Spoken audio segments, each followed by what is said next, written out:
when my father and my mother abandon me, then you, O Lord, will take me up.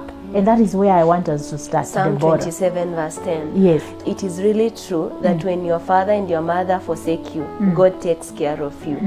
God comes through people. I have seen people who are just drawn to me. I don't understand why. And they really want to support me and they really want to walk with me. They are okay with me calling them mom and calling them dad and walking with. For you to have a sense of love, you've got to know where you came from. So your mom and dad, they are the vessels that were used by a higher power, a greater being who had a purpose and a reason for you to be in this world. So first of all, you've got to do your own journey of spirituality. What do you believe? Where do you believe you came from? Because the person who creates something is the one who gives value to that something. I would like for you to tell our viewer the struggle between now the life you are living now and the family that God has given you now, who love you unconditionally, they are supporting you, they believe in you, versus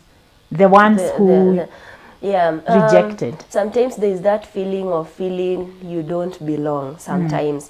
But really, it's just knowing that these people are there for you. Sometimes I have been asking this question, are you going to reject me? And then you're told, no, I cannot reject you. I ask again, are you going to reject me? They'll tell you again, and at some point you're just told, now you just answer that question because you have been here, you have been with us, and nobody has ever rejected you. So I think it comes back to you as a person, just connecting and accepting it. You know, there are things that people cannot force on you. You accept help, then you will be fully helped. Yes. If you don't accept help, then you just wallow in feeling not fully there, not fully belonging, and then you are punishing yourself in short. Absolutely. What happens now as a child, as you are growing up, you do not learn how to self-regulate.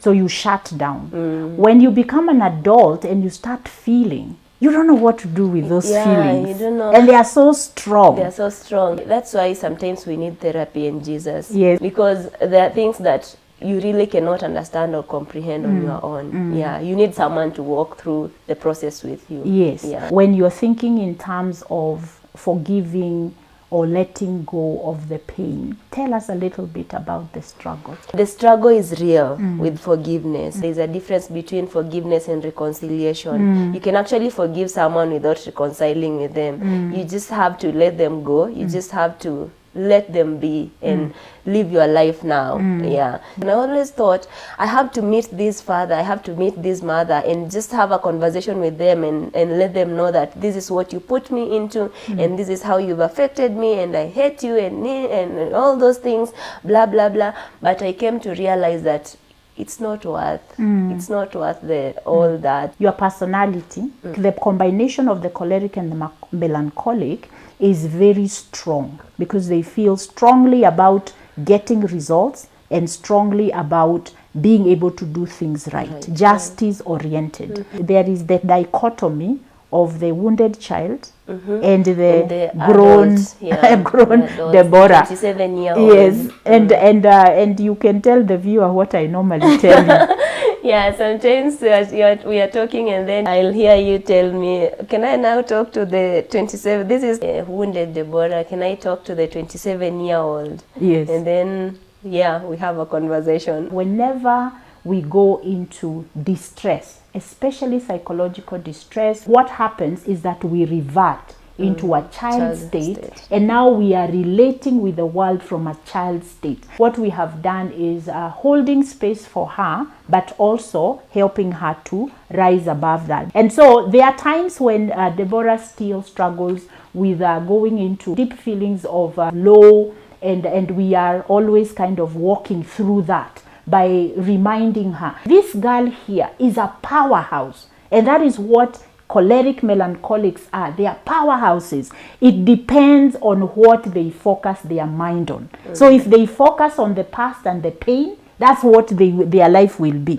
If they focus on the now and the future and start dreaming, they are going to change the world. It depends on what they focus their mind on. I want to encourage each one of us, as you listen to us as we talk about moving from self-abandonment into self-love, that you understand that you can crawl until you get to the other side. And I thank God because he is able to give us that strength. So don't hate God, because he's not the perpetrator of your pain. He's the one who carried you and brought you through. And that is the power underneath you that carried you through the most horrendous experiences you went through, so that you can now embrace this newness, embrace this Christ, embrace this God, and allow him to now carry you into the future that he has for you. Deborah, maybe you can tell our viewer, what is your next plans? I have 2 more manuscripts. Beyond classroom experience, this is for teachers basically. I want to be a chaplain because I want to mentor young people who have gone through